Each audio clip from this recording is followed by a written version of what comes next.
today at approximately 11:45 a.m., CSPD received a call for service of a traffic crash here in the 4200 block of Chestnut Street. When emergency personnel arrived on scene, they located a deceased adult male with an apparent gunshot wound. So that investigation then changed from a traffic crash investigation to a homicide investigation. At this time, we do not have a suspect in custody, but we do have a vehicle of interest identified. That is described as a four-door silver. That vehicle of interest, hold on one second, let some of this road noise go by. So at this time, we don't have a suspect in custody, but we do have a vehicle of interest identified, and that is described as a four-door silver sedan of an older model. That's all the description we have at this time. This incident is believed to have happened between parties that are believed to be known to each other. It is an isolated incident, or believed to be an isolated incident, and is not believed to be a random act of violence. At this time, we're asking anybody who was witness to this situation, to this incident, or has information regarding it to please call CSPD at 719-444-7000, or if you wish to remain anonymous, the Pikes Peak Area Crime Stoppers. Are there any other questions? Is this related at all to the standoff that might be happening up the street? Not that I'm aware of, but I'd have to get more information.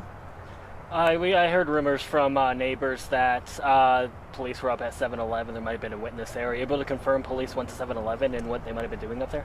I can't confirm that. I don't know. I imagine that we've been talking to witnesses all over the area, so it would not surprise me that they were contacting the witness up there. Without the suspect in custody, is there any threat to the community? Right now, like I said, we don't believe that this is a random act of violence. We do believe that it's an isolated incident between parties that are believed to have been known to each other. But of course, we do not have a suspect at this time. Yes. It's an adult male. That is all I know. Can you describe the car again? The vehicle of interest is described as a four-door silver sedan of an older make and model. That's all I have. I don't have a specific make and model at this time. Are you guys investigating any possible gang affiliations in this case? Not that I'm aware of right now, but of course it's an ongoing investigation. How long do you guys anticipate being on scene? Yeah, we're going to be out here for the next couple hours. I would imagine the next 4 or 5, possibly 6 hours, well into the evening. Do you believe that they're from this area?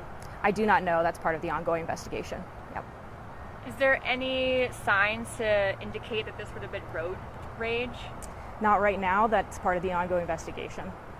Should neighbors in this area shelter in place, or do you have any kind of recommendations for their safety? Yeah. Right now, I definitely don't believe that the shelter in place is necessary, but of course, ongoing investigation, we're constantly monitoring the situation, and our detectives are working to develop that suspect information right now. But like I said, we don't believe that this is a random act of violence and do believe it's an isolated incident at this time.